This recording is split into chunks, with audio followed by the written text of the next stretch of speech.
આપ જોઈ રહ્યા છો સ્પાર્ક ટુડે ન્યૂઝ સમાચાર દાહોદથી મળી રહ્યા છે। જ્વેલર્સની દુકાનમાં 2 વાર રેકી કરીને ત્રીજી વાર ચોરીનો અંજામ આપવામાં આવ્યો છે। જે ઘટના ઘટી છે તે દાહોદ શહેરના મંડાવ ચોકડી નજીક થઈ છે। યસ જ્વેલર્સમાં 2 અજાણ્યા મહિલાઓ જ્યારે આવ્યા હોય તે અંતર્ગત આ એક ઘટના ઘટી છે। અહીંયા દુકાનના માલિક સંદીપભાઈ કનાલાલ સોનીને શંકા જતા જ સીસીટીવી ચેક કરવામાં આવ્યા છે અને આખી હકીકત બહાર આવી છે। દુકાનમાં 2 વાર આવી હોવાનું જે મહિલાઓ છે તે 2 વાર આવ્યા છે તેવું માહિતી સામે આવી છે।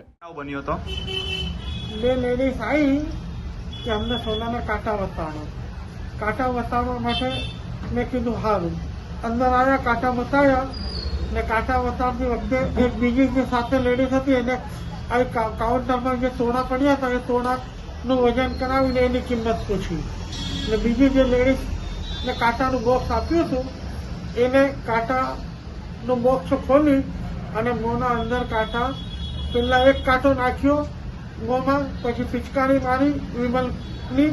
મને એવું લાગ્યું કે વિમલ ખાઈ રહી છે અને પછી બીજા કાંટાઓ બોક્સમાંથી કાઢીને મોંમાં નાખી લીધા ને એ સીસીટીવી ફૂટેજમાં આવેલું છે। આ બનાવની ખબર તમને ક્યારે પડી? આ બનાવની ખબર અમને આજે સવારમાં દુકાન પર આવતા હતા માલનો ડબ્બો લઈને ત્યારે ખબર પડી। આપનું નામ? યસ, સંદીપ કુમાર કનૈયાલાલ સોની।